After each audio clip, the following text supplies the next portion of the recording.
దేవునికి వాక్యంలోనికి మనము నడిపించబడుతున్నాం. గత వారము దేవుని యొక్క మహిమను గురించి మనం చెప్పడం జరిగింది. మహిమ అంటే దేవుని యొక్క సుగుణములు, దేవుని యొక్క స్వభావము, దేవుని యొక్క గుణలక్షణాలని చెప్పడం జరిగింది. ఈ మహిమ మనకి ఇవ్వడానికి ఆయన వచ్చి ఉన్నాడని, ఈ మహిమ మనలో ఆయన చూడాలనుకుంటున్నాడని, మీరు నాకు ఇచ్చిన మహిమని వీరికి నేను ఇవ్వాలనుకుంటున్నానని ఆయనకి తండ్రికి మొర్ర పెట్టుకుంటున్నటువంటి లేదా ప్రార్థన చేస్తున్నటువంటి స్థితిని మనం చూసాం. అంటే ఆయన సుగుణాలు, ఆయన స్వభావము, ఆయన గుణలక్షణాలు యేసుక్రీస్తు వారు ఎక్కడ చూడాలనుకుంటున్నారంటే మనలో చూడాలనుకుంటున్నారు.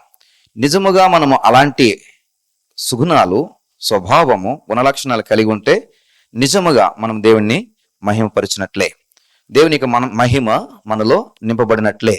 ఆయన ఏదైతే చూడాలనుకుంటున్నాడో ఆ మహిమ ఆయన మనలో చూస్తున్నట్లే. ప్రియ సహోదరుడా, సహోదరి, మనలో చూస్తున్నట్లుగా. యెషయా గ్రంథము 53వ అధ్యాయం 5వ వచనం నుండి 7వ వచనం వరకు చదువుతాం. 53వ వచనం నుండి 53వ అధ్యాయం 5వ వచనం నుండి 7వ వచనం వరకు. మన అతిక్రమ క్రియలను బట్టి అతడు గాయపరచబడెను, మన దోషములను బట్టి నలుగుగొట్టబడెను. మన సమానార్థం చదవండి. మన దోషములను బట్టి నలగొట్టబడెను, మన సమాధానార్థమైన శిక్ష అతని మీద పడెను. అతడు పొందిన దెబ్బల చేత మనకు స్వస్థత కలుగుచున్నది. మనమందరము గొర్రెల వలె త్రోవ తప్పిపోతిమి, మనలో ప్రతివాడును తనకిష్టమైన త్రోవకు తొలగిను. యెహోవా మన అందరి దోషమును అతని మీద మోపెను. అతడు దౌర్జన్యమునొందెను, బాధింపబడినను అతడు నోరు తెరవలేదు. వదకు తేబడి గొర్రె పిల్లయో బొచ్చు కత్తిరించు వాని ఎదుటి గొర్రెయో మానవుగా ఉండినట్లు అతడు నోరు తెరవలేదు. ఇది దేవుని మహిమ అంటే. ఎలాగండి? దౌర్జన్యం చేసేవారు అక్కడ ఉన్నారట, బాధించేవారు అక్కడ ఉన్నారట. వదకు తేబడినటువంటి గొర్రె పిల్ల వల్ల ఆయన కట్టేసి ఆయనని నిలబెడితే ఆయన వదకు తేబడిన గొర్రె పిల్ల వల్ల ఎలా ఉన్నాడటండి? మౌనమైపోయాడంట. ఎవరి కోసమో తెలుసా?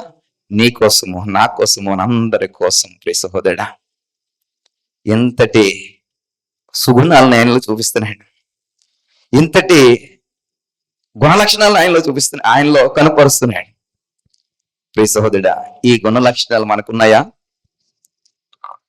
ఇది వరకు చెప్పా. గాంధీ గారు ఇది పాటించి ఏమైపోయాడండి? భారతదేశానికి మహాత్ముడు అయిపోయాడు. కనీసం నీ ఇంటికి నువ్వు మహాతల్లి అవ్వగలుగుతున్నావా? మీ ఇంటికి కనీసము ఒక పేరు కాంచినటువంటి తండ్రిగా అవ్వగలుగుతున్నావా? దేవుని యొక్క మహిమను కాంచి ఇది అన్వయించుకోవాలి.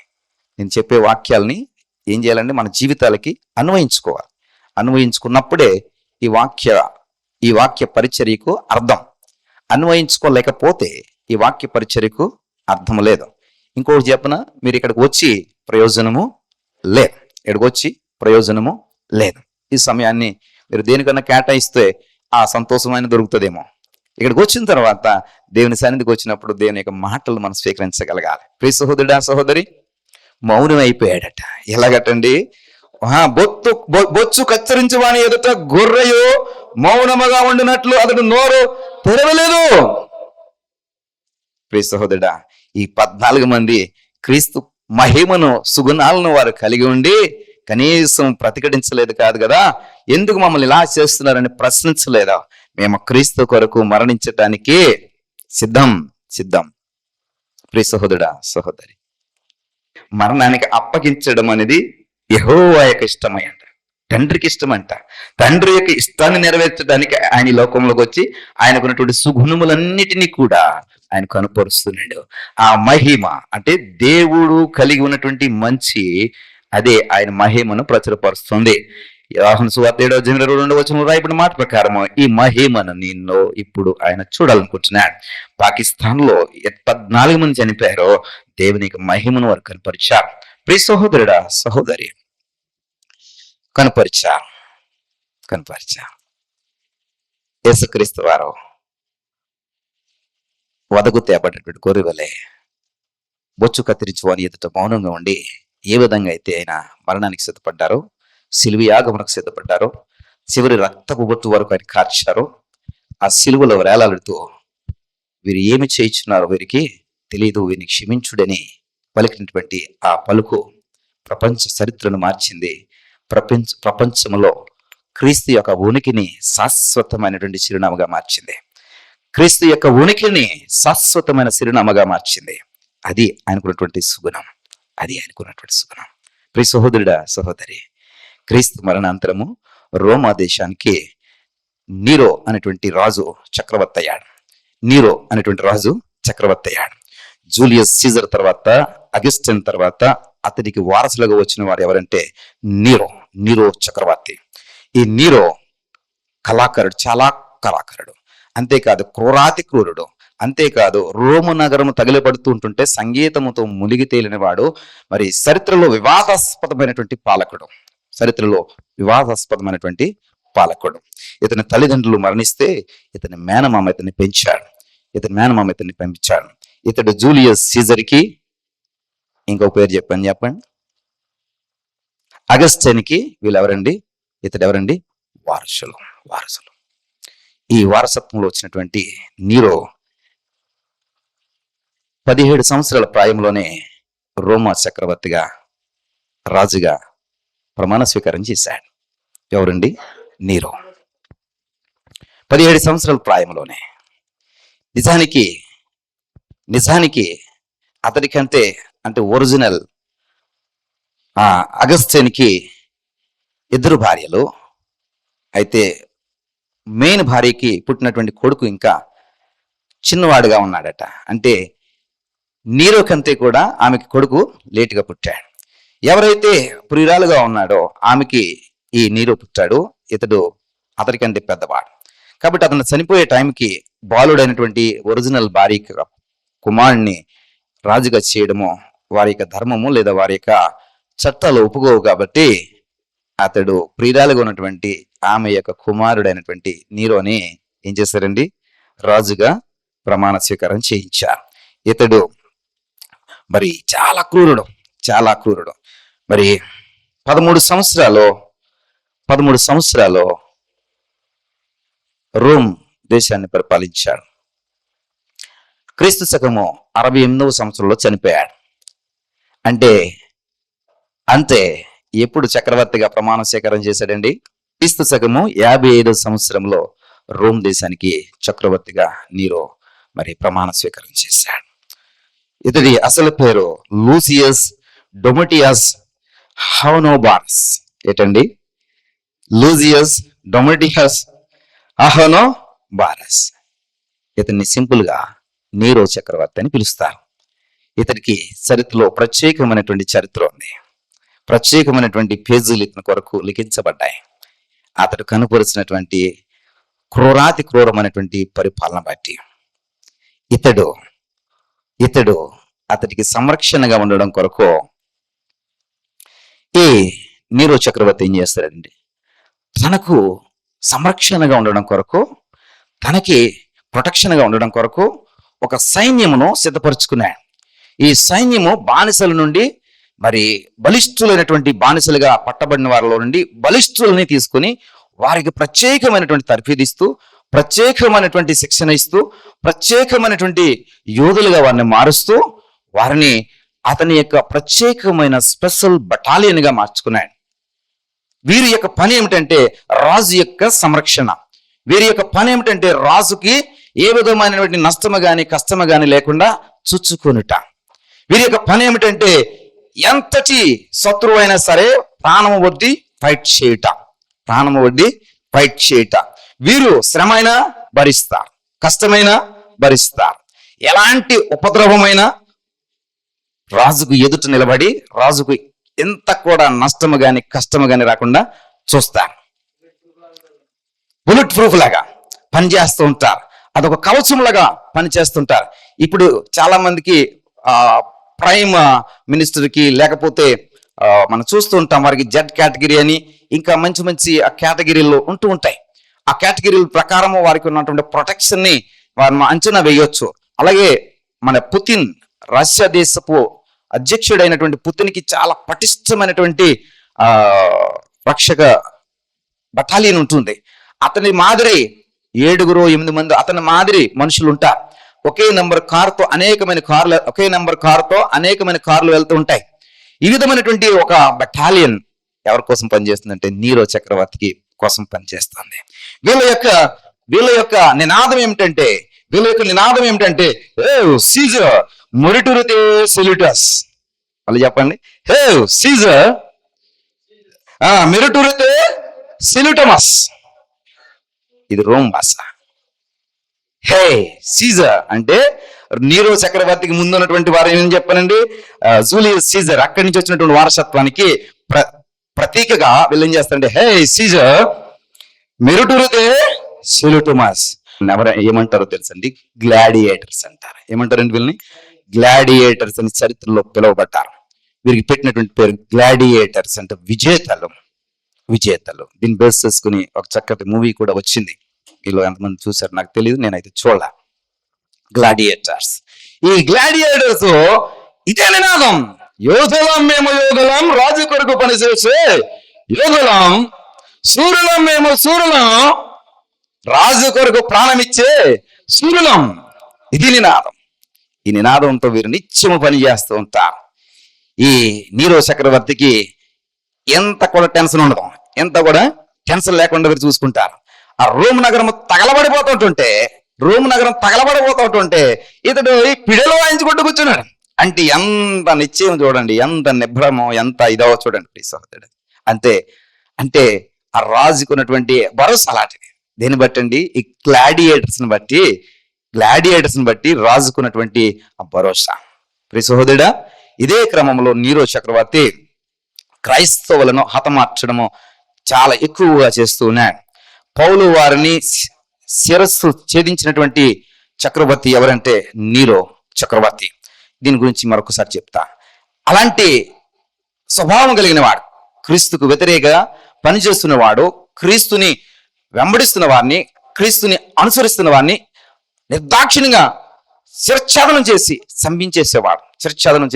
చంపించేసేవాడు. రకరకాలైనటువంటి శిక్షలతో వాడిని బాధించేవాడు. ఈ నీరో దృష్టికి వచ్చింది ఏమిటంటే, ఇదిగో పలానా చోట మరి ఆ గలిలయుడైనటువంటి యేసుక్రీస్తు వారిని వెంబడిస్తున్నటువంటి కొంతమంది మనుషులు ఉన్నారట. ఎక్కడటండి? ఎవరటండి? గలిలయ వాడైనటువంటి ఆ క్రీస్తుని వెంబడిస్తున్నటువంటి కొంతమంది మనుషులు ఉన్నారట. వారిని మీరు పట్టుకుని రండి, వారికి మనము శిక్ష విధిద్దామని చెప్పి ఆ గ్లాడియేటర్స్ కి ఆజ్ఞ జారీ చేశాడు. అందులో చాలా సీనియర్ మోస్ట్, చాలా మరి బలిష్ఠుడు, ఎంతో కఠినుడు అయినటువంటి వెస్పాసియన్. ఎవరండి? వెస్పాసియన్ గ్లాడియేటర్ కి ఈ బాధ్యత అప్పచెప్పాడు. ఈ వెస్పాసియన్ ఏం చేశాడంటే తనతో పాటు కొంతమంది సైన్యాన్ని తీసుకుని ఈ క్రీస్తుని వెంబడిస్తున్న వారిని పట్టుకుని రావడానికి పోయాడు. తిన ఫోటో వెస్పాసియన్ ఫోటో పెట్టు. Is the Vespasian. చూడండి, చెప్పండి. నేను అడుగుతాను, మళ్ళీ అడుగుతాను. వెస్పాసియన్ లేదా నేను బుక్ చెప్తాను, ఆ బుక్ లో చూడండి, లాస్ట్ లో చెప్తాను. ప్రియ సహోదరుడా, సహోదరి, వెస్పాసియన్ ఇతడు సైన్యంతో పోయి ఇజ్రాయేల్ అందరినీ కూడా బయటికి రమ్మని రే, మీలో చాలా మంది క్రీస్తుని వెంబడిస్తున్నారని మాకు తెలుసు. ఆ గలిలయుడు ఇక్కడికి వచ్చి మరి సిలువ వేయబడి చనిపోయినటువంటి ఆ క్రీస్తుని మీరు వెంబడిస్తున్నారని నాకు తెలుసు. మీరు స్వచ్ఛందంగా మీకు మీరుగా వచ్చి అంగీకరిస్తే శిక్ష తక్కువ ఉంటుంది. అలా కాదు, మేమే గనక వెతికి పట్టుకుంటే ఆ శిక్ష చాలా దారుణంగా ఉంటుంది. కాబట్టి స్వచ్ఛందంగా వాలంటీర్గా మీరు ఏం చేయాలండి? ముందుకు రావాలి అని చెప్పి వెస్పాసియన్ ఏం చేశాడంటే ఆర్డర్ పాస్ చేశాడు. ఇక ఇజ్రాయిల్లో ఉన్నటువంటి ప్రజలందరూ కూడా భయపడిపోతున్నారు, వణికిపోతున్నారు. రోమ్ చక్రవర్తి నీరో నుంచి పంపబడినటువంటి ఆ కమాండర్ వచ్చి అడుగుతున్నాడు. నీరో చక్రవర్తి పంపించినటువంటి కమాండర్ వెస్పాసియన్ వచ్చి, గ్లాడియేటర్ వచ్చి, ఆ రోజుల్లో గ్లాడియేటర్ అంటే అందరికీ వణుకు, గ్లాడియేటర్స్ అంటే అందరికీ కూడా భయం. గ్లాడియేటర్స్ అనుకుంటే అది అయిపోవాలి. గ్లాడియేటర్స్ దృష్టి ఎవరి మీద పడిందా, దేని మీద పడిందా, లేకుంటే దేని మీద అంటే ఏదైనా పని మీద, లేకపోతే ఏదైనా సంఘటన మీద, ఏదైనా సందర్భం మీద పడిందా, గ్లాడియేటర్ దృష్టికి అది వెళ్ళిందా, అది హతమవ్వాల్సిందే, హతమవ్వాల్సిందే. అలాంటిది గ్లాడియేటర్స్ కి హెడ్ బాస్ వచ్చేసాడు. ప్లీజ్ సహోదరు సహోదరి వచ్చి రమణ్ ఎవరో ముందుకు రండి అని పిలుస్తుంటుంటే అందరూ వణుకుపోతున్నారు. ప్లీజ్ సహోదరు సహోదరి, క్రీస్తు కొరకు యోధులు వచ్చి 40 మంది ఆ జనాంగంలో నుండి 40 మంది బయటకు వచ్చారు. మేము గలియుడైన క్రీస్తుని వెంబడిస్తున్నాం. వారు చూస్తే చాలా బలిష్ఠులు, యవనస్తులు, చాలా శరీర దారుఢ్యం కలిగిన వారు. వారు చూస్తే చాలా సౌందర్యం కలిగిన వారుగా ఉన్నారు. ఈ వెస్పాసియన్ అంటున్నాడు, మీకు ఏం పోయే కాలమునా? చూడడానికి ఎంతో బాగున్నారు, చూడడానికి చక్కగా ఉన్నారు, శరీరము చక్కగా, శరీర ఆరోగ్యము చక్కగా, మీ సౌందర్యము చక్కగా, మీ ఎత్తు పొడుగు అన్ని కూడా చక్కగా ఉన్నాయి. మీరేమిట్రా క్రీస్తుని లేదా గలిలీయుని వెంబడిస్తూ అతన్ని ప్రకటించడము, అతని కోసం సువార్త చేయడము, ఇదేం పాడుముద్ర? వెస్పాసియన్ అంటున్నాడు. నన్ను కూడా చాలా మంది అంటారండి, నీవు బోలంత చదువుకున్నావు, బోలంత వ్యవహారం ఉంది, ఇంత వ్యవహారం ఉంది, ఇదేం మైండ్రా నీకు అంటాను నన్ను. ప్రియ సహోదరుడా అంటారు, ప్రతిరోజు అంటారు. రోజు ఎవడో ఖచ్చితంగా ఒకడన్నా తగులుతాడు నాకు, ఇలాగ నన్ను నిరుత్సాహపరిచేవారు. అది అన్నాడు ఎప్పుడు కూడా నిరుత్సాహపడలేదు. వారు చెప్పిన మాటలను ఎప్పుడు కూడా నా బుర్రకెక్కించుకోలేదు. నాకు చేతనైనంత వరకు సువార్త చెప్పడానికి ప్రయాసపడ్డాను. ఆమేన్. ఈ వెస్పాసియన్ అంటున్నాడు ఏంటంటే, మీరు చూస్తే సూపర్ గా, మీరు వచ్చి మా సైన్యంలో చేరిపోండి, మిమ్మల్ని కూడా గ్లాడియేటర్స్ గా మారుస్తాం, గ్లాడియేటర్ గా తయారు చేస్తాం, మా మాదిరి మీకు సైన్యంలో ప్రభుత్వ ఉద్యోగాలు ఇస్తాం, గవర్నమెంట్ ఉద్యోగాలు ఇస్తాం, రాజు కొలువులో ఉన్నతమైనటువంటి పదవులు ఇస్తాం. కమాన్, జాయిన్ అవ్వండి, మీ శరీర ఆరోగ్యము మాకు సరిపోతుంది, మీలాంటి వారి కోసమే మేము చూస్తూ ఉన్నాం. మీరు అతన్ని విడిచిపెట్టి ఈ గ్లాడియేటర్స్ లో జాయిన్ అయిపోండి, ప్రియ సహోదరుడా జాయిన్ అయిపోండి. అప్పుడు వీరు అన్నారు, 40 మంది రాలేమండి, క్రీస్తుని విడిచి మేము రాలేమండి, క్రీస్తుని ప్రకటిస్తామండి, క్రీస్తుని మేము ప్రకటిస్తాం అంటే ఆ వెస్పాసియన్తో వచ్చినటువంటి మిగిలిన వారు అంటున్నారు, సార్ జస్ట్ మీరు చెప్పండి, వీళ్ళ తలలు తీసేస్తాం. ఏమంటున్నారండి? జస్ట్ మీరు ఆర్డర్ పాస్ చేయండి, ఇక్కడే ఈ 40 మందిని కూడా ఏం చేస్తాం, హతసాక్షులుగా చంపేస్తాం. వెస్పాసియన్ అంటున్నాడు, వీళ్ళంత సులువుగా చావడం కరెక్ట్ కాదు, వీళ్ళని చిత్రహింసలు పెట్టి చంపాలి. ఎలాగండి? చిత్రహింసలు. వీరి చావు ప్రపంచానికి భయం పుట్టించాలి, వీరి మరణం క్రైస్తవ్యానికి అంతం అవ్వాలి. వీరి చావు క్రైస్తవులుగా ఉండడానికి, క్రీస్తుని వెంబడించడానికి ఎవరైనా మనసు కలిగి ఉంటే వారిలో ఏం పుట్టించాలండి? వణుకు పుట్టించాలి, భయం పుట్టించాలి. అంత తీవ్రమైనటువంటి శిక్ష వీరికి వేద్దాం అని చెప్పి వెస్పాసియన్ అంటే వారందరూ ఓకే ఓకే ఓకే అన్నారు. ఈ 40 మందిని తీసుకుపోయి ఐస్బర్గ్, రోమ్ లో ఒక ఐస్బర్గ్ ఉంటుంది, తీరిన ఫోటో పెట్టాం. ఈ ఐస్బర్గ్ లో వీరిని నగ్నముగా బట్టలు ఒంటి మీద ఒక నూనె పోగు లేకుండా ఈ ఐస్బర్గ్ లో ఏం చేశారంటే వీరిని నిలబెట్టారు. వింటున్నారమ్మా? నిలబెట్టారు, ఒంటి మీద ఒక బట్ట కూడా లేదు. వీళ్ళు ఎక్కడ తప్పించుకుని పోతారా అని చెప్పి ఈ చుట్టూ వీరు టెంట్లు వేసుకుని, ఆ అగ్ని కుంపట్లు పెట్టుకుని, క్యాంపేర్ అంటాం కదా, మనం క్రిస్మస్కి పెట్టుకున్నాం కదా, మన చలికి తట్టుకోలేక పెట్టుకున్నాం కదా, ఇప్పుడు కూడా చాలా మంది సంక్రాంతికి వేసుకున్నారు. అలాంటి మంటలు వేసుకుని, గుడారాలు వేసుకుని, అక్కడ ఓవెన్స్ అంటే ఏమంటే హీట్ ని ప్రొడ్యూస్ చేసేటటువంటి ఓవెన్స్ లాంటివి ఏర్పాటు చేసుకుని వీరు ఆ చుట్టూ పహారా కాస్తున్నారు. ఎవరండి? గ్లాడియేటర్స్ అనేవారు ఆ ఐస్బర్గ్ చుట్టూ పహారా కాస్తున్నారు. చీకటి పడిపోతా ఉంది, అయినా కానీ వారు చలించట్లేదు. ఎవరు? ఐస్బర్గ్ లో నగ్నంగా నిలబడినటువంటి 40 మంది కూడా చలించట్లా. అరే ఏంట్రా వీళ్ళు చలించట్లేదు, అరే ఏంట్రా వీళ్ళు ఎంత తీవ్రమైనటువంటి స్థితి కలిగి ఉన్నారు, చలించట్లా. ఈ వెస్పాసియన్ ఆశ్చర్యపోతున్నాడు. ఐస్బర్గ్, అరే పక్కన మనకే వణుకొచ్చేస్తుంది, పక్కన మనకే ఎస్ ప్రియ సహోదరుడా, సహోదరి, ఎలాగుంటుందో తెలుసండి, ఐదులోకి వెళ్తే 5 నిమిషాలు ఉండలేం. నేను బెంగళూరు వెళ్ళినప్పుడు ఏమది ఒక స్నో వరల్డ్ అని వెళ్ళని తీసుకుని వెళ్ళాం. వాడు అన్ని రకాలైన బూట్లు ఇస్తాడు, అన్ని రకాల కోట్లు ఇస్తాడు, క్యాప్లు ఇస్తాడు, మాస్కులు ఇస్తాడు, కళ్ళజోళ్ళు ఇస్తాడు, గ్లౌజులు ఇస్తాడు. ఒకటి సరిపోదు అనుకుంటే 2 కోట్లు ఇస్తాడు.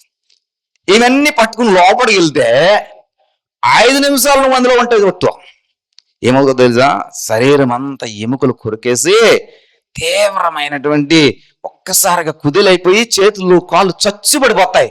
ఎంతసేపటికండి? 5 నుండి 10 నిమిషాల లోపే. 5 నుండి 10 నిమిషాల లోపే. అలాగా ఇంకా ఉందామని సాహసించే వారి కోసం టీలు పంపిస్తారు. టీలు లాంటివి, కాఫీలు లాంటివి ఏర్పాటు చేస్తారు. నువ్వు టీలు తాగినా, కాఫీలు తాగినా నీ బాడీలో వేడి పొట్టదు. 5 నుంచి 10 నిమిషాల లోపే వెళ్ళినవాడు వెళ్ళినట్టే వెనక్కి వచ్చేస్తాడు. అంత ఉంటుంది చలి. అలాంటిది ఐస్బర్గ్ లో గంటల తరబడి వీళ్ళు ఉన్నారు. చీకటి పడిపోయింది, చుట్టూ చీకటి కమ్మేసింది. అయినా వారి నుంచి ఏ విధమైనటువంటి స్పందన లేదు. అంటున్నాడు, మీరు మాకు ఈ శిక్ష వద్దు, మేము మీతో కలిసిపోతామని ఒక మాట చెప్పండి, మిమ్మల్ని తీసుకొచ్చేస్తాం, ఐస్బర్గ్ నుంచి తీసుకొచ్చేస్తాం. అక్కడి నుంచి స్పందన లేదు. ఏంట్రా, ఏమైందిరా? మళ్ళా అనౌన్స్ చేశాడు.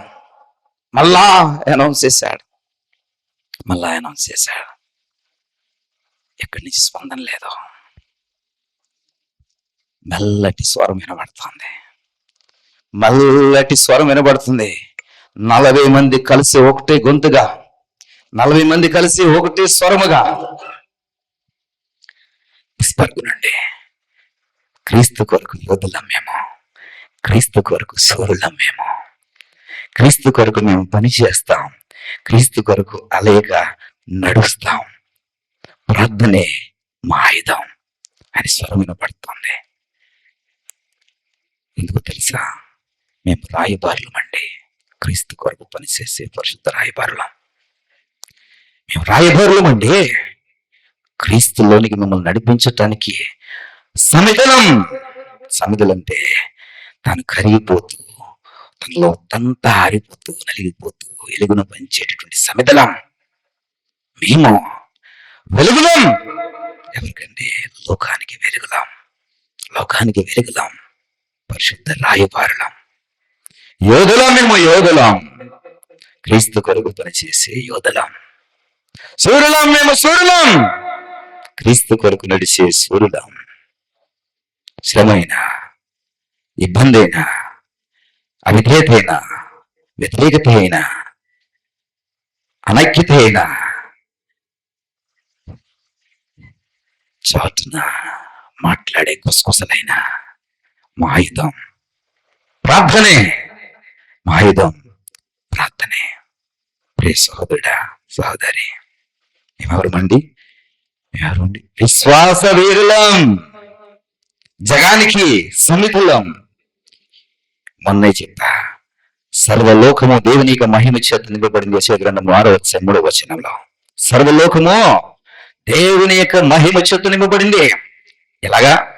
నేను ఇక్కడ ఉన్నాను, నేను దేవుని యొక్క మహిమను కనపరుస్తే ఈ ప్రాంతం అంతా కూడా దేవుని యొక్క మహిమతో నింపబడతాది. మరొకడు హైదరాబాద్ లో ఉన్నాడు, వాడు దేవుని యొక్క మహిమను కనపరుస్తూ ఆ ప్రాంతంలో నివసిస్తే హైదరాబాద్ అంతా కూడా దేవుని యొక్క మహిమ ప్రచురపరచబడుతుంది. మరొకడు ఢిల్లీలో ఉన్నాడు, వాడు దేవుని మహిమను కలిగి ఉంటే ఆ ప్రాంతం అంతా కూడా దేవుని యొక్క మహిమ ప్రచురపరచబడుతుంది. మరొకడు అమెరికాలో ఉన్నాడు, మరొకడు పాకిస్తాన్ లో ఉన్నాడు, మరొకడు రష్యాలో ఉన్నాడు, మరొకడు ఎక్కడో బంగ్లాదేశ్ లో ఉన్నాడు. ఆ స్థలములో నిలబడి దేవుని యొక్క మహిమను ప్రచురపరుస్తుంటే సర్వలోకము ఏమవుతుంది తెలుసండి? వెలుగుమయము. చప్పలు కొట్టండి, హల్లెలూయా. అలా ఎప్పుడైనా బ్రతకాలని ఒక్కసారి ఆలోచన చేశారా? ఆలోచన చేస్తే దేవునికి స్తోత్రం. ఆలోచన చేయకపోతే ఎప్పుడైనా ఆలోచన చేయండి. సహోదరా, సహోదరి, ఏంట్రా వీళ్ళు మనం ఎంత శిక్ష పెడితే, ఎంత కఠినమైన శిక్ష పెడితే, ఎంత శ్రమ పెడితే ఒంటి మీద ఒక చిన్న నూగు పోగు కూడా లేకుండా వీరిని ఐస్బర్గ్ లో నిలబెడితే వీళ్ళేంట్రా పాటలు పాడుతున్నారో, వీళ్ళేంట్రా ఆరాధన చేస్తున్నారో, వీళ్ళేంట్రా స్తుతి అంటున్నారో, వీళ్ళేంట్రా యోధులం అంటున్నారో, వీళ్ళేంట్రా వీరులం అంటున్నారో, విశ్వాస వీరులం అంటున్నారు ఏమిట్రా? ఒడ్డునున్న మనకే చలిపెట్టి ఎముకలు కొరికేస్తుంటుంటే ఐస్బర్గ్ బట్టలు లేకుండా నగ్నంగా వీళ్ళు స్తుతి చేస్తున్నారు ఏమిట్రా అని చెప్పి వెస్పాసియన్ తన కిరీటం తీసి పక్కన పెట్టేశాడు. వెస్పాసియన్ తన కిరీటం తీసి పక్కన పెట్టేశాడు. తన గ్లౌజులన్నీ తీసి పక్కన పెట్టేశాడు. తన వస్త్రంలో ఒక్కొక్కటిగా తీసి పక్కన పెట్టేస్తున్నాడు. మొలకున్నటువంటి కత్తి తీసి పక్కన పెట్టేస్తున్నాడు. కాళ్ళకున్నటువంటి షూ తీసి పక్కన పెట్టేస్తున్నాడు. అలా అంటున్నారు, రాజా వాడిని చంపాలంటే ఇవన్నీ తీసి వెళ్ళని అవసరం లేదు, మీరు ఇలాగా ఎలా ఉన్నారో అలాగే వెళ్ళిపోవచ్చు. ఒక్క నిమిషం ఆగండి, మాట్లాడకండి, ఒక్క నిమిషం ఆగండి. బట్టలన్నీ తీసేసాడు వెస్పాసియన్. తీసేసి వెస్పాసియన్ ఐస్బర్గ్ లోకి వెళ్ళిపోతా ఉన్నాడు. ఐస్బర్గ్ లోకి వెళ్ళిపోతున్నాడు. ఐస్బర్గ్ వెళ్ళిపోతే ఏం పాడుతున్నాడు తెలుసా? విశ్వాస వీరులము మేము, జగన సమీరలము, పోరాట పౌరులము మేము, లోకాన వెలుగులము, విశ్వాస వీరులము మేము, విగాన సమిధులము, పోరాట పౌరులము మేము, లోకాన వెలుగులము,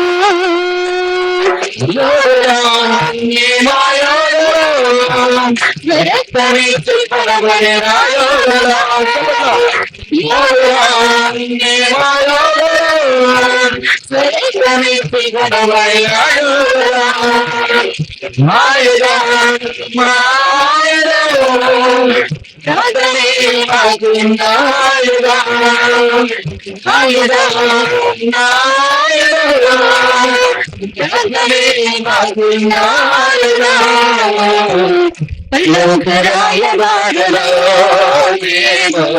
పరిశుద్ధరాయ బాధలో,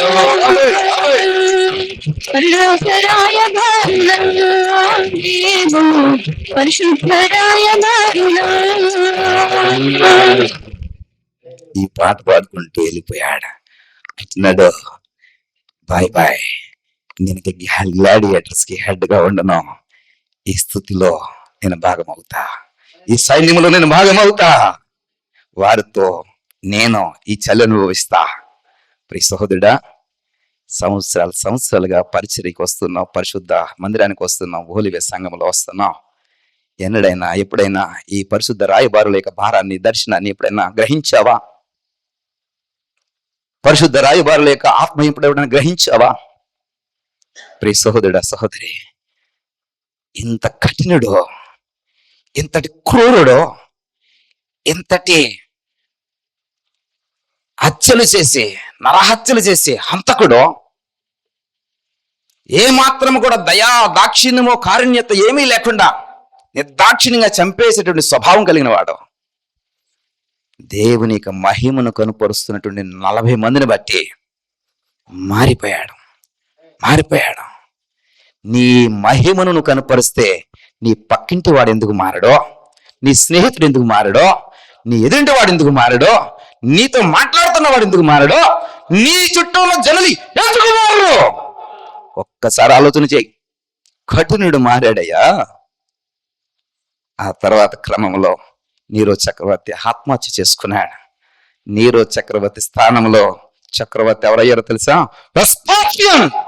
వెస్పాసియన్ రాజయ్యాడు, చక్రవర్తి అయ్యాడు. దేవుణ్ణి మహింపరిచిన వాడిని దేవుడు ఎక్కడ ఉంచుతాడండి? భటుడుగా కాదండి, సింహాసనం మీద, సైనికుడిగా కాదండి, రాజుగా. ప్రియ సహోదరుడా, సహోదరి, ఇప్పుడు ఈ వెస్పాసియన్ అంటున్నాడు, ఏంట్రా మీకున్న ధైర్యం? ఏమిట్రా మీకున్నటువంటి ధైర్యం? మీకు ఎక్కడి నుంచి వచ్చిందిరా నిబ్రత? ఎక్కడి నుంచి వచ్చిందిరా ఈ పటిమ? అప్పుడు అంటున్నారు వాళ్ళు, మా గురువు.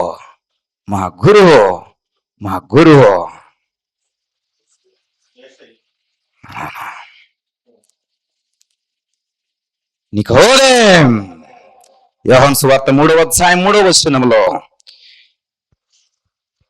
యోహాను సువార్త 3:3 అందుకు యేసు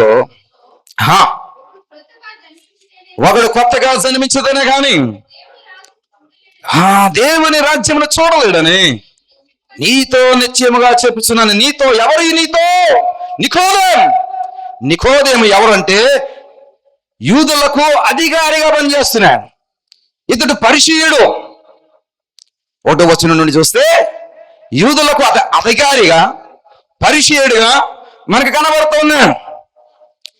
యూదుల అధికారి ఇంకా పరిసయ్యుడు. ఇతడు రాత్రి సమయంలో యేసుక్రీస్తు వారిని చూడడానికి వచ్చినటువంటి ఒక అధికారి, యూదుల అధికారి. ప్రియ సహోదరుడా, పరిసయ్యుడికి ఉన్నటువంటి స్వభావం ఎలా ఉంటుందో తెలుసా? పరిసయ్యుడు అంటే ఎవరండి? యూదులు అంటే ఎవరండి? దాని స్తోత్రం హల్లెలూయా. యూదులలో ప్రాచీన అంటే పాత కాలపు మనుషులందరినీ పరిసయ్యులు అంటారు. వీళ్ళు ఏం చేస్తూ ఉంటారంటే ఆ పాత చింతకాయ పచ్చడిని పట్టుకుని ఉంటారు.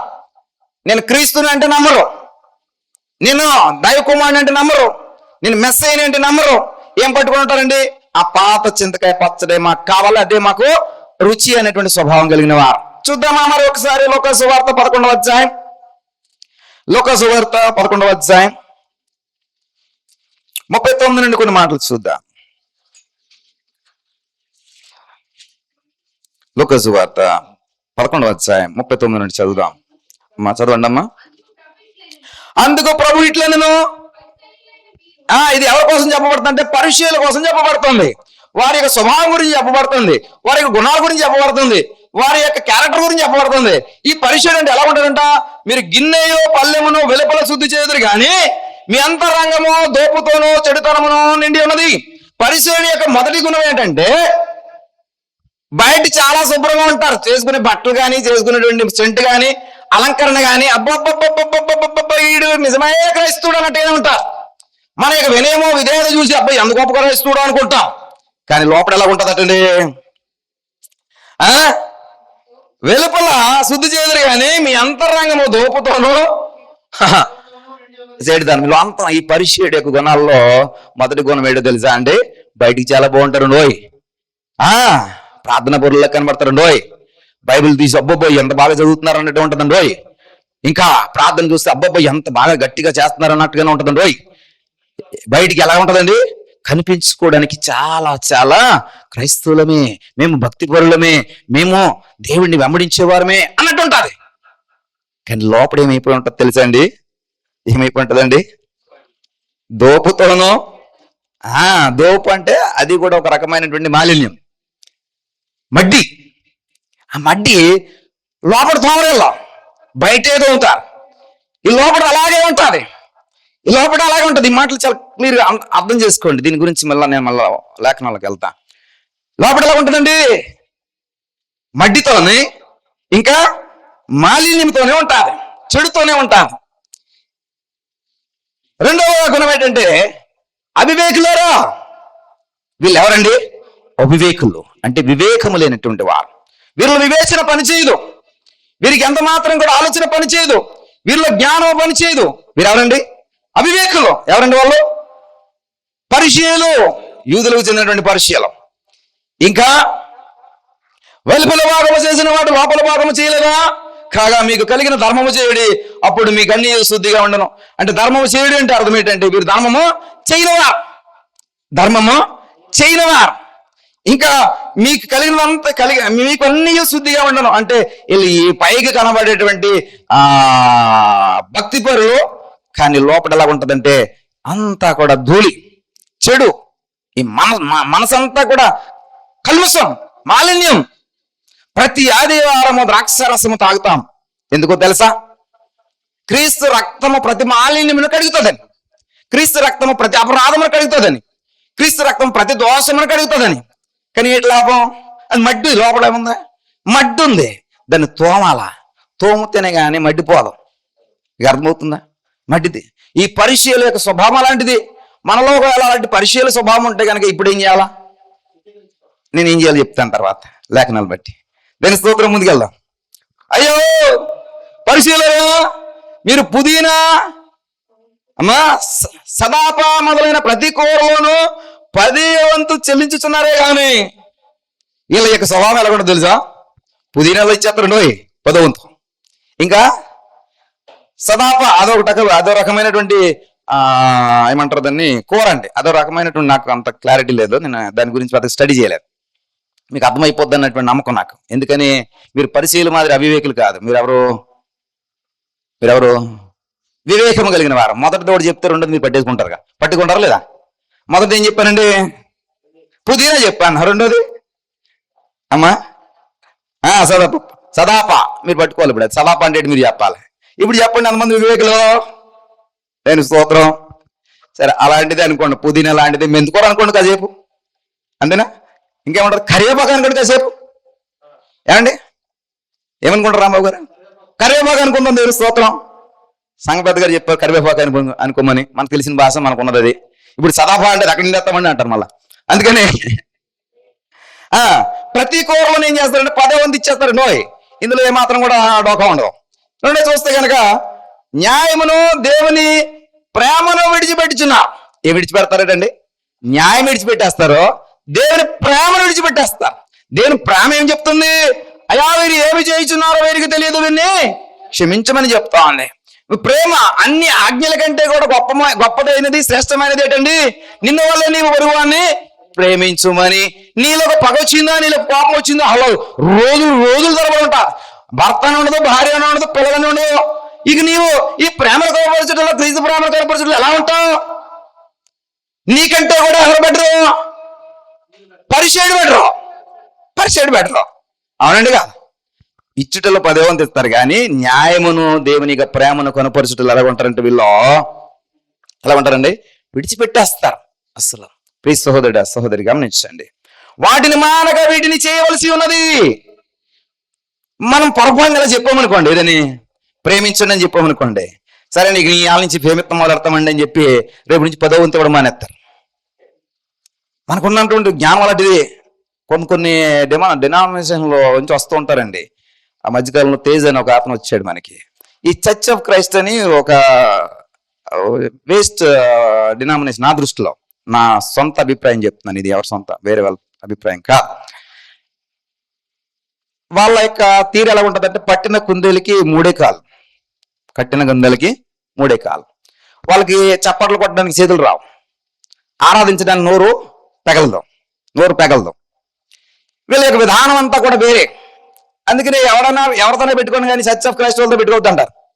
వీళ్ళ యొక్క గుణాలు అలాంటివి, వీళ్ళ యొక్క తర్ఫీదు అలాంటిది, వీరి యొక్క నడవడిక అలాంటిది. అందుకని కొన్ని ఏం చేయాలంటే స్టార్టింగ్ లోనే కట్ చేసేయాలి. యేసుక్రీస్తు వారిని 120 మంది ఉంటే ఎంతమందిని కట్ చేశాడండి? 12 మందిని తీసుకున్నాడు, 108 మందిని కట్ చేసి పడేయాడు. కాబట్టి మన సంఘంలో కనబడాలి జనం అనుకోండి, సంఘం అనవసరంలా. ఎవరున్నానో ఎవరు లేకపోయినా సంఘం నడుస్తుంది. దేని స్తోత్రం. మళ్ళా చెప్తున్నాను, ఎవరున్నానో ఎవరు లేకపోయినా సంఘము నడుస్తుంది. ఇది సంఘం అండి, క్రీస్తు స్వరక్తం ఇచ్చి కొనబడిన సంఘము. దీన్ని ఎవరు ఆపజాలరు, దీన్ని ఎవరు ఆర్పజాలరు. ప్రియ సహోదరి, ఎవరు ఆర్పజాలరు. అదే అన్నాడు, యోధులు మేమ యోధులు, స్వరక్తం ఇచ్చి కొనబడిన యోధులు మేమ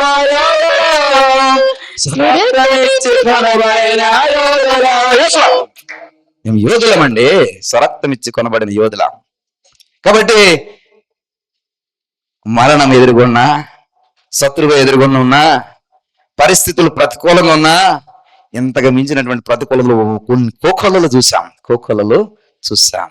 ప్రియ సహోదరుడా, దేనికి జడలేదా, దేనికి భయపడలేదా.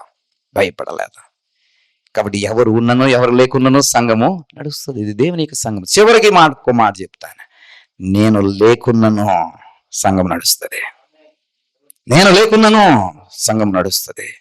మళ్ళా చెప్తున్నాను, నేను లేకున్నాను సంఘం. అది దేవుని సంఘం అండి. కాబట్టి ఇలాంటి డినామినేషన్స్ వచ్చి పట్టిన కుందేలకి ఇలాంటి కథలు చెప్తూ ఉంటారు. ఇది చేస్తే అది మానేయాల. యేసుప్రభువు అంటున్నారు, అది మానక, ఏది మానక? 10వ వంతు ఇవ్వడం మానక దీనిని కూడా చేయండి. దేనిది? న్యాయమును ప్రేమించుటను కూడా చేయండి. ఇది పరిచయలకు చేత కాదు. వీళ్ళ యొక్క విధానం ఎలా ఉంటుందంటే ఆ దినాన చర్చ్ ఆఫ్ క్రైస్ట్ విధి విధానాలు సంథింగ్ వెరైటీగా ఉంటాయి. అందుకని ఆయనకు ఉదాహరణ పెట్టా. మీ చర్చ్ ఆఫ్ క్రైస్ట్ అనేటువంటి సంఘాలు ఎక్కడ ఉన్నాయో అక్కడికి వెళ్ళిపోండి సార్. నాకున్న దర్శనం వేరు, నాకున్నటువంటి విలువలు వేరు, నాకున్నటువంటి పరిచర్య వేరు, నాకున్నటువంటి విధి విధానాలు వేరు. కాబట్టి మీరు అక్కడికి ప్రేమపూర్వకంగా మిమ్మల్ని సాగనంపేస్తున్నామండి అని చెప్పాం. దేని స్తోత్రం. హల్లెలూయా.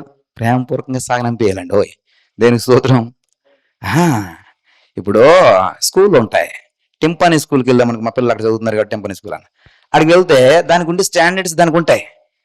దాని విలువలు, దాని స్టాండర్డ్స్ మనం పాటించాలి. నేను ఇంకో స్కూల్ నుంచి వచ్చానండి, ఎక్కడ సాయిబాబా టెంపుల్ నుంచి, సాయిబాబా స్కూల్ నుంచి వచ్చానండి, నేను అక్కడ చేసింది ఇక్కడ చేస్తానంటే వీళ్ళు ఒప్పుకుంటారా? ఒప్పుకోరు. సబ్జెక్టు చెప్తారు కానీ ఆ విలువలు లేదా వారు కావాల్సిన క్రమశిక్షణ టింపానీ స్కూల్కి ఎలా ఉండాలో అలాగే పాటించాలి. ఆమేన్. నాకు ఇవ్వబడిన దర్శనము, నాకు ఇవ్వబడిన నామనిశ్చయం, నాకు ఇవ్వబడినటువంటి పరిచర్య విధానం నాకు దేవుడు ఇచ్చాడు, బయలుపరిచాడు. అది ఇక్కడికి వచ్చిన తర్వాత ఏం చేయాలండి? నేర్చుకో. ఇక్కడ ఎలా ఉంటుంది, ఇక్కడ విధానం ఇది, ఇక్కడ పద్ధతి ఇది, ఇక్కడ సేవకుడి యొక్క దర్శనం ఇది అని తెలుసుకోవాలి. అంతేగాని నేను సాయిబాబా స్కూల్లో చదివినట్టుగానే టింపానీ స్కూల్లో చదువుతానంటే కుదురుతుందా అండి? ప్రిన్సిపల్ పిలిచి ఏం చేస్తాడు? టీ ఇచ్చేస్తాడు లేదా? ఎస్, ఇచ్చేస్తాడు. ఎందుకంటే అక్కడవి ఇక్కడ వర్తించుకో. సబ్జెక్ట్ ఒకటి చెప్తారు, సిబిఎస్ఈ సిలబస్ చెప్తారు, ఏమది స్టేట్ సిలబస్ చెప్తారు, కానీ క్రమశిక్షణ ఆ స్కూల్కి తగ్గట్టుగానే ఉండాలి. అలాగే ఇక్కడికి వచ్చిన తర్వాత హోలీవే సంఘమునకు ఒక శ్రేష్టమైనటువంటి విలువ ఉంది, శ్రేష్టమైనటువంటి విధానం ఉంది, శ్రేష్టమైనటువంటి వాక్య పరిచర్య ఉంది. శ్రమపడే పోరాట పౌరులం మేము. కాబట్టి ప్రియ సహోదరుడా, ఇక్కడికి వస్తే మీరు కూడా దేనికి రెడీ అయిపోవాలండి? పోరాటానికి రెడీ అయిపోవాలి. అలా రావాలి. ప్రియ సహోదరుడా, సహోదరి, పంపించేసాం. కాబట్టి అది చేయక ఇది చేస్తాం, ఇది చేత అది చేయము, ఇలాంటి కథలొద్దు. చెప్తుందో అన్ని కూడా చేయవలసిందే అంటున్నారు. అది మానక ఇది నువ్వు చేయండి. 10వ వంతు ఇవ్వండి, నేను ఇప్పుడు బలవంతం చేయను. వాక్యం చెప్పాలి గాడి చెప్తున్నా. మళ్ళీ 10వ వంతు మళ్ళీ ఇలా హెచ్చరిస్తున్నారా మమ్మల్ని అనుకోకండి. ఇక్కడ వాక్యం ఉంది కూడా చెప్తున్నా. ఏమండి, డేవిడ్ రాజు గారు మంచోళ్ళే, అందరూ మంచోళ్ళని నేను అనలేనుగా. దేని స్తోత్రం. బయటికి వెళ్ళిపోయిందో 10వ వంతు గురించి అంత గట్టిగా చెప్తున్నాడు చూడండి అంటారు. ఇక్కడ ఉంది కాబట్టి చెప్తున్నాను. కాబట్టి ప్రియ సహోదర, అది మానక ఇది చేయండి, ఇది న్యాయము చేయండి, ప్రేమించడం కూడా చేయండి. ప్రియ సహోదర, ముందుకు వెళ్దాం. అయ్యో పరిశీలరా, మీరు సమాజ మందిరములో, అగ్రపీఠములను, సంత వీధులలో వందనములు కోరుచున్నా. పరిశీలకున్న మరో కోణం ఏమిటంటే, సంత వీధులలో అగ్రపీఠాలు కావాలి, సమాజ మందిరాల్లో అగ్రపీఠాలు కావాలి వీళ్ళకి, సంత వీధులలో వందనాలు కావాలి వీళ్ళకి. నిజానికి ప్రారంభ దినాల్లో అసలు ఇక్కడ సన్మానము, సాల్వా ఇలాంటివి అస్సలు ఉండేవి కాదు. ఉండేవి అమ్మ పాస్టర్ గారు? సన్మానించడం పెట్లా, గౌరవించడాలు పెట్టలే. ఊరికే పిలిచి లేపి వారు ఏం మంచి పని చేస్తే వారి కోసం ఇంక మంచి పని చేశారని అప్రిషియేట్ చేసి వారికి చిన్న ప్రార్థన చేయడమే. తర్వాత ఏమైపోయిందో తెలుసా అండి? సన్మానాలు, సాల్వాలు, పువ్వులు, బొకేలు వచ్చేసినాయి. మన అంటున్నారు, రాంబాబు గారు అంటున్నారు నాతోనే, అండి అసలు ఈ సాల్వాలు, సన్మానాలు తీసేయాలి సార్ అన్నారు కదా లేదా? అన్నారు. అయ్యా మేము స్టార్టింగ్లో అసలు ఉండేవి కాదండి, ఏదో వీళ్ళకు జనాలు కోరుకుంటున్నారనో లేకపోతే మేమేదో త్రోవ తప్పిపోయేమో తెలియదు కానీ ఈ మధ్యకాలంలో వచ్చేసిందండి ఇది అన్నాను. నేను అన్నాను లేదండి, ఈ మధ్యకాలంలో వచ్చేసిందండి అన్నాను. కాబట్టి వీళ్ళు ఎవరండి? ఎవరో ఈ సాలువాలు, బొకేలు కోరుకునే వాళ్ళు ఎవరో? పరిచయలు. కాబట్టి మనం పరిచయలో ఉన్నామా? పరిచయలో ఉండడానికి దేవుడు అంగీకరించలేదు, ప్రభువు అంగీకరించట్లా. అర్థమవుతుందా? కాబట్టి ఇక పక్కన పెట్టేద్దాం, ఇవి మనం కూడా పక్కన పెట్టేద్దామండి. మనకెందుకు సంత వీధుల్లో సంబరాలు? ఏమండి, సంత వీధుల్లో సంబరాలు మనకు అవసరమా? లేదు. దేవుని స్తోత్రం. దేవుని ఎదుట సంబరాలు చేద్దాం. దేవుని స్తోత్రం. కాబట్టి అయ్యో మీరు కనబడని సమాధుల ఉన్నారు, వాటి మీద నడుచు మనుషులు అవి సమాధులని ఎరుగరు. పరిశీలనకి దానం ఎలా ఉంటుందంటే సమాధి లాగా ఉంటుంది. పైకి సమాధిలా కనబడుతుందండి. మన సమాధులతోటికి వెళ్తాం అనుకోండి, అంటే ఇక్కడ ఇప్పుడు గోళీలు కట్టేస్తే సమాధానం తెలుస్తుంది, కానీ గోళీలు కట్టకపోతే సమాధానం తెలుస్తుందండి. కొన్ని పల్లెటూళ్ళకి వెళ్తా ఉంటాం, పక్కన చచ్చిపోయినప్పుడు తీసుకెళ్లి సమాధి గొయ్యి తవ్వుతారు. గొయ్యి తవ్వేటప్పటికి ఏమవుతుందో తెలుసు, అందులో ఎముకలు వస్తూ ఉంటాయి.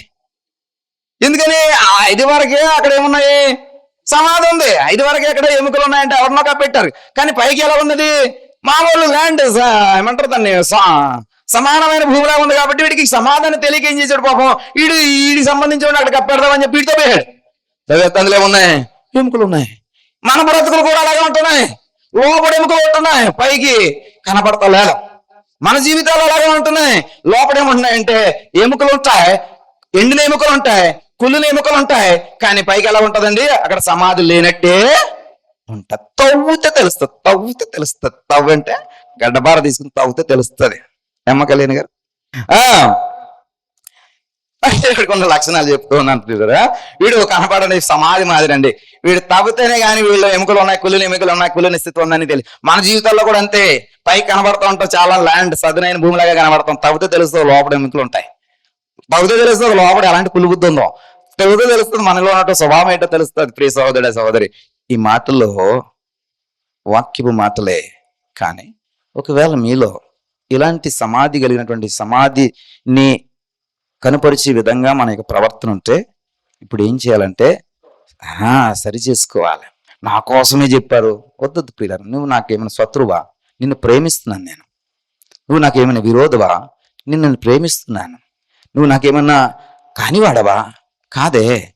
రేపొద్దుట నువ్వు నరకములో పడి నేను పరలోకములో ఉంటే నువ్వు ఆ బాధ అనుభవిస్తూ నేను ఇది చూడలేక ఆ వేదన పడే కంటే కూడా ఇప్పుడే నిన్ను సరిచేయాలని నా ఆశ, ఇప్పుడే నేను తీర్చిదిద్దాలని నా ఆశ.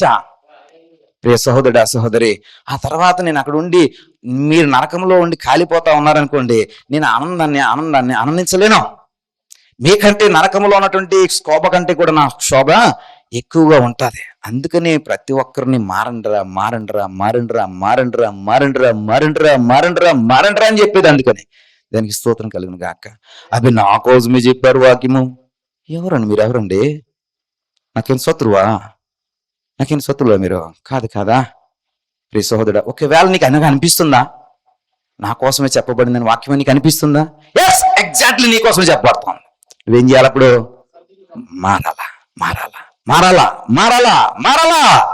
హల్లెలూయా. ఇప్పుడు ఈ పరిచయుడు స్వభావాన్ని మీకు చెప్పాను. ఈ పరిచయుడు యొక్క గుణాన్ని కూడా చెప్తాను మీకు. చూడండి, ఈ నికోదేము గురించి చాలా స్పష్టంగా రాయబడిన మాట చెప్తాను.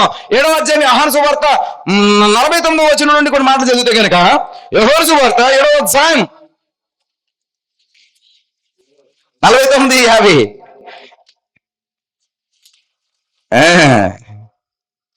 7వ అధ్యాయం. అయితే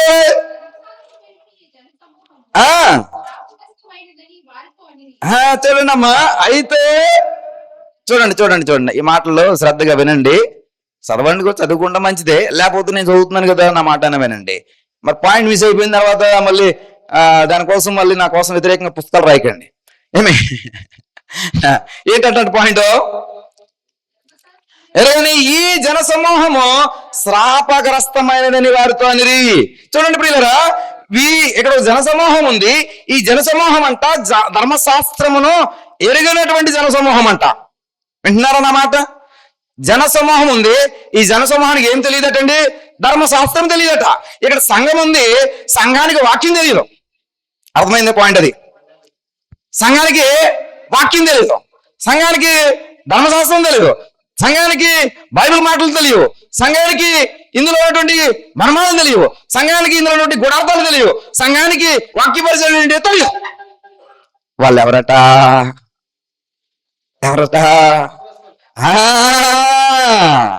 ధర్మశాస్త్రము ఎరిగిన వాడు, వాక్యమును తెలుసుకొని లేని వాడు ఎవడంటే శాపగ్రస్తుడు. ఆ మాట తర్వాత 50 వచనం చదివితే, అయితే అంతకు మునుపు ఆయన యొద్దకు వచ్చిన నికోదేము వారిలో, ఇప్పుడు చెప్పండి, నికోదేము ఎవరండి? అమ్మా, ఎంత ఆలోచనగా చెప్పిన తర్వాత పరిచయం అట. అమ్మా, శాపగ్రస్తుడు. నికోదేము ఎవరండి? శాపగ్రస్తుడు. ఎందుకని? యూదుడే ఉన్నాడు, పరిసయ్యుడు ఉన్నాడు, పాత చింతకాయ పచ్చడి అంతా పట్టుకుని ఉంటారు, కానీ వీడికి ఏమి తెలియదండి? ధర్మశాస్త్రము తెలియని శాపగ్రస్తుడు. ఈ శాపగ్రస్తుడు ఇప్పుడు రాత్రి జాములో వస్తున్నాడు. ఎవరి దగ్గరికి? యేసుక్రీస్తు వారి దగ్గరికి. యేసుక్రీస్తు వారి దగ్గరికి వచ్చి ప్రభువా అంటున్నాడు. యోహాను సువార్త 3వ అధ్యాయంలోకి వెళ్ళిపోదామండి. వెళ్ళిపోదాం. బోధకుడా రాత్రి యందు ఆయన యొద్దకు వచ్చి ఎరుగుదము. చూడండి, రాత్రి జాముందు వచ్చాడంట. ఎందుకని? ఎగ్జాక్ట్లీ లోకమునకు భయపడి, మిగతా అధికారులకు భయపడి అక్కడ ఎవరైనా ఎప్పుడైనా నన్ను చూసేసి చేసేస్తారేమో. యేసుక్రీస్తు వారి దగ్గరికి వీడు వెళ్తున్నాడు, మనం పరిశీలన కదా, యూదుడు కదా, వీడు ఎందుకు వెళ్తున్నాడు అని చెప్పి నా గురించి అనాథిస్తారేమో, నా గవర్నమెంట్ ఉద్యోగం పోద్దేమో, నీ క్రిస్టియన్ అని నీ సర్టిఫికేట్ లో రాస్తే నీకు రిజర్వేషన్ రాదేమో అనుకుంటారు చాలా మంది. ఈ షెడ్యూల్కి తగల వారు ఏం చేస్తారో తెలుసా? అందులో రాస్తారు ఏమన్నా క్రిస్టియన్ అని రాయించుకోవడానికి ఇష్టపడరు. ఎందుకని? క్రిస్టియన్ అంటే బీసీసీలో పోతారు, అందుకని రిజర్వేషన్ పోతుంది. రిజర్వేషన్ పోతే ఉద్యోగాలు రావు, చదువుల్లో సీట్లు రావు. కాబట్టి ఇది ఇలాగే పదిలంగా ఉండాలా? అది మాత్రము క్రీస్తుని అందున్నటువంటి ఆశీర్వాదాలు మాత్రం కావాలా? దేని స్తోత్రం. ఇలాంటి స్థితి చాలా మంది కలిగి ఉంటారులేండి. ఇక్కడ ఇది ఎవరి గుణం అంటే? పరిశీలన యొక్క గుణము. ధర్మశాస్త్రాన్ని కలిగి ఉన్నాడు, కానీ ధర్మశాస్త్రం ఎరిగిన వాడు రాత్రి జాములో వస్తూ ఉన్నాడు. ఎందుకంటే ఎవరికి కనబడకూడదు, నేను క్రైస్తవుడని ఎవరికి తెలియకూడదు, నేను క్రీస్తుని ఎవరికి తెలియకూడదు, నేను ఫలానా సంఘానికి వెళ్తున్నానని ఎవరికి తెలియదు, నేను ఎవరికి ఏ విధంగా కూడా కనపరుచుకోకూడదు. ప్లీజ్ సోదరి, any important meeting, first of all ఏదైనా మీటింగ్ అయితే, నా కంపెనీ మీటింగ్, హాస్పిటల్ మీటింగ్, ఏదైనా సరే, కొత్త వారితో మీటింగ్ అయినప్పుడు, పాత వారికి అవసరం లేదు, కొత్త వారికి మీటింగ్ అయినప్పుడు the first word I'm saying ఏం చెప్తాను తెలుసా? I'm a Christian. నేనేం చెప్తాను తెలుసండి? I'm a Christian. నువ్వు జాగ్రత్త పడు, నీ మాట జాగ్రత్తగా ఉండాలి, నువ్వు మాట్లాడే పద్ధతి సరిగ్గా ఉండాలి, నువ్వు ఏదైతే ప్రపోజల్ నా దగ్గర తీసుకొచ్చావో అది న్యాయబద్ధంగా ఉండాలి. నేను క్రిస్టియన్ అని చెప్పడం యొక్క ఆంతర్యం అది. ప్రియ సహోదరి చెప్తా, ఐఎమ్ ఎ క్రిస్టియన్. ప్రియ సహోదరి ఐఎమ్ ఎ క్రిస్టియన్ అని చెప్తా. ప్రియ సహోదరి, ఆ రాత్రి జాములో వెళ్ళేటటువంటి పరిచయుడు, ఈ అధికారికి ధైర్యంగా ఉండేటువంటి, ధైర్యంగా బాహాటంగా చెప్పగలిగేటువంటి, కనపరుచుకున్నటువంటి స్థితి లేదు. ఇది నికోదేము యొక్క లక్షణం. ప్రియ సహోదరుడా, అయితే ఈ నికోదేముకు ఉన్నటువంటి మరొక లక్షణం ఏంటంటే, నువ్వు దేవుని యందు వచ్చినటువంటి బోధకుడు అని మేము ఎరుగుదామో, దేవుడు అతనికి తోడై ఉంటేనే గాని నువ్వు చేయుచున్న సూచక్రియలు ఎవడో చేయడని ఆయనతో ఎంత గొప్ప సత్యాన్ని అయితే గ్రహించగలిగాడని, అని సత్యాన్ని ఒప్పుకునేటువంటి, బాహాటంగా ఒప్పుకునేటువంటి గుణమో నికోదేముకు లేదు. సత్యము తెలుసు, మనకి వాక్యము లేదా అక్కడ చెప్పబడుతున్నటువంటి యేసుక్రీస్తు వారి యొక్క మాటలు తెలుసు, కానీ నీ ప్రవర్తనలో దాన్ని చూపించటానికి, నీ నడవడికలో దాన్ని చూపించటానికి, నీకున్నటువంటి స్వభావ సిద్ధముగా వచ్చినటువంటి గుణగణాలను ఏం చేస్తుంటే ఎప్పటికప్పుడు నేను ఆపేస్తూ ఉంటాయి. ప్రియ సహోదరుడా, సహోదరి, వాటన్నిటిని నువ్వు జయించగలగాలి. అప్పుడు యేసు ప్రభువారు చెప్తున్నారు, అందుకు యేసు అతనితో ఒకడు కొత్తగా జన్మించదే గాని అతడు దేవుని రాజ్యం చూడలేని నీతో చెప్పాడు. ఇప్పుడు నువ్వు ఒక గ్లాడియేటర్గా క్రీస్తు కొరకు యోధుల వలె మారాలి అంటే నువ్వు క్రొత్తగా జన్మించాలి. పరిచయడం అది సరిపోదు. ఓ అధికారి అది సరిపోదు. ఓ యోధుడా అది సరిపోదు. నీ గుణగణాలు ఇవి, కానీ ఆ గుణగణాలన్నిటినీ చంపి నువ్వు క్రొత్తగా జన్మించాలి. నీటిలోనూ, రెండవది ఆత్మ మూలముగా. నీటి అంటే భౌతికపరమైన, శరీర సంబంధమైన. ఆత్మ అంటే మన అంతరంగంలో. ఇందా చెప్పాను కదా మీకు, అంతరంగంలో ఏముంటదండి అని, మడ్డి ఏముంటదని చెప్పానండి, చెడు ఉంటదని చెప్పాను కదా. ఇప్పుడు ప్రభువారు చెప్తున్నారు, నీటి మూలముగాను ఆత్మ మూలగాను జన్మించితేనే గానీ పరలోక రాజ్యంలో ప్రవేశం. ఇప్పుడు ఏమవ్వాలండి? నీవు బయట కొత్త బట్టలు వేసుకుంటే సరిపోదు, లోపల కూడా కడగబడాలి. దేని స్తోత్రం. అలాగ పుడితేనే దేవుని యొక్క రాజ్యములో, అలా పుడితేనే దేవుని యొక్క రాజ్యాధికారంలో నువ్వు పాళ్ళు పంపులు పొందుతావు. నువ్వు కొత్తగా బోరన్ అగైన్, బోరన్ అగైన్. మళ్ళా జన్మించు, మళ్ళా జన్మించు. ఈ నికోదేముకు డౌట్ వచ్చింది, మళ్ళా పుట్టి మళ్ళీ అలా చచ్చిపోతాం, ఎలా బతుకుతామండి ఆ డౌట్. అప్పుడు యేసుప్రభువు చెప్పారట, నీటి మూలంగాను ఆత్మ మూలంగాను, శరీర మూలముగా జన్మించినది శరీరమును, ఆత్మ మూలముగా జన్మించినది ఆత్మనై ఉన్నది. ఈ రెండు కలిస్తేనే నీ జీవితం, ఈ రెండు కలిస్తేనే. ఇందాక నీళ్లు ద్వారా నీటి మూలముగా అని రాయబడింది కదా, అప్పుడు మీరు దాని శరీరం అని ఎలా చెప్తారండి అని అనుకోవచ్చు ఇందాక. ఇప్పుడు ఆన్సర్ వచ్చేసింది కదా. ఏంటి ఆన్సరు? ఒకడు శరీర మూలముగా జన్మించినది శరీరమును, ఆత్మ మూలంగా జన్మించినది ఆత్మనై ఉన్నది. క్లియర్గా క్లారిటీ వచ్చిందా? కాబట్టి ఇక ఆ సందేహానికి ఏమి తావివ్వకండి. నీ శరీర సంబంధంగా జన్మించాలా, ఆత్మ సంబంధంగా కూడా జన్మించాలి. చాలా మంది అంటారు, రే గుడికి రండిరా, చర్చికి రండి అంటే, చర్చికి వస్తేనే దేవుడా, హృదయంలో ఉంటే చాలదా అంటాడు. రెండై ఉంటేనే పరలోక రాజ్యంలోకి వెళ్తాం. ఆమేన్. రెండు ఉంటేనే పరలోక రాజ్యంలోకి వెళ్తాం. ప్రియ సహోదరుడా, సహోదరి, ఈ 40 మంది చెప్తున్న మాట ఏంటంటే, మా గురువు గారు ఎవరండి? నికోదేము. ఈ నికోదేము దేవుని యొక్క మాటలకు రెస్పాండ్ అయ్యి అతను ఉద్యోగమును వదిలేశాడు, అధికారి అయినటువంటి హోదాను వదిలేశాడు. యాక్ట్స్ ఆఫ్ నికోదేమ్ అనే బుక్ లో చదవండి. ఇందా చెప్పాను కదా పుస్తకం పేరు చెప్తానని, ముందే చెప్తే పేరు మీకు తెలిసిపోద్ది కాబట్టి అందుకని ఆ సస్పెన్స్ వచ్చి లాస్ట్ లో చెప్పాను. యాక్ట్స్ ఆఫ్ నికోదేమ్ అనే బుక్ లో చదవండి. ఈ నికోదేము క్రీస్తు కొరకు ఏం చేశాడో తెలుసా? క్రీస్తు కొరకు ఏం చేశాడో తెలుసా? యోహాను సువార్త 19వ అధ్యాయం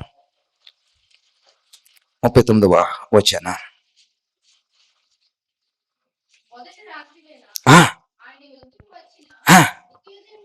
మొదట రాత్రి వేళ ఆయన వచ్చిన నికోదేము కూడా బోళముతో కలిపిన అగరు రమారమి 150 సేర్ల ఎత్తు తెచ్చెను.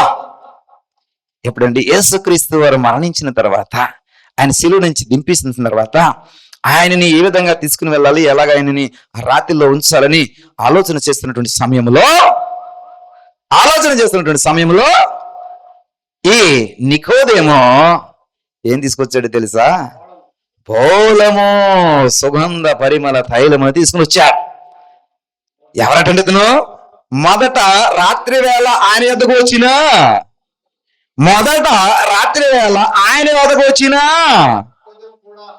చూడండి ప్రియులరా, ఇప్పుడు మొదట రాత్రి వేళ ఆయన వద్దకు వచ్చాడు, కానీ ఇప్పుడు బోళము పట్టుకుని, సువాసన పరిమళము పట్టుకుని, సుగంధ తైలమును పట్టుకుని, రమారమి 150 సేర్ల ఎత్తు తెచ్చాడంట. చిన్న ఏదో మన సెంటు బుట్టు కాదండి. సెంటు బుట్టు అంటే ఎంత బుట్టి తెస్తాం, అది కాదు. 150 ఎంతండి? 150 సేర్లు ఎత్తు తీసుకుని. అంటే చూడండి ప్రియులరా, ఇప్పుడు నికోదేము వస్తా ఉంటుంటే ఏమొస్తుందండి? ఇప్పుడు సుగంధ వాసన, సువాసన రోడ్లు అంటూ వచ్చేస్తూ ఉంటది. చూసేవాళ్ళందరూ ఏంట్రా ఈ సువాసన చూడరా, చూస్తారా లేదా? ఏంట్రా ఈ సువాసన చూస్తారా లేదా? ఆయనను నికోదేము ఎలా వస్తున్నాడండి? ధైర్యంగా వస్తున్నాడు. రాత్రి జాములు వచ్చిన వాడు సుగంధాన్ని పంచుతూ వస్తున్నాడండి. దేని స్తోత్రం కలుగును గాక. ఈ నికోదేము క్రీస్తు మరణాంతరము బి బోర్న్ అగైన్, అతడు మరలా జన్మించి, శరీరమందును ఆత్మయందును మరలా జన్మించి ఆ శిష్యులను తయారు చేస్తాడు. సువార్త కొరకు రాయబారులను తయారు చేశాడు. ఆ రాయబారులే ఈ 40 మంది. ఈ 40 మంది ఎవరిని మార్చారో తెలుసా? వెస్పాసియన్ని మార్చారు. మార్చారు. ప్రియ సహోదరుడా, ఇదే గ్లాడియేటర్. ఇప్పుడు వెస్పాసియన్ అంటున్నాడు, అతడు నిజమైనటువంటి గ్లాడియేటర్. ఎవరో? నికోదేము నిజమైనటువంటి గ్లాడియేటర్. ఎలాంటి గ్లాడియేటర్ అండి? నువ్వు బట్టలు లేకుండా నిలబెట్టినా గాని మేము మరణమును సహితము సహించాం, మరణాన్ని సహితము మేము లెక్క చెయ్యం. సహోదరుడా, సహోదరి, ఇప్పుడు ఈ నికోదేముని నాకు చూపించమని వెస్పాసియన్ అంటుంటే వెస్పస్యన్నే నికోదేము దగ్గర తీసుకెళ్తే నికోదేము చెప్తున్నాడు, ఇది నాలో నా గొప్పతనం కాదు. ఎవరిలండి? నిజమైన గ్లాడియేటర్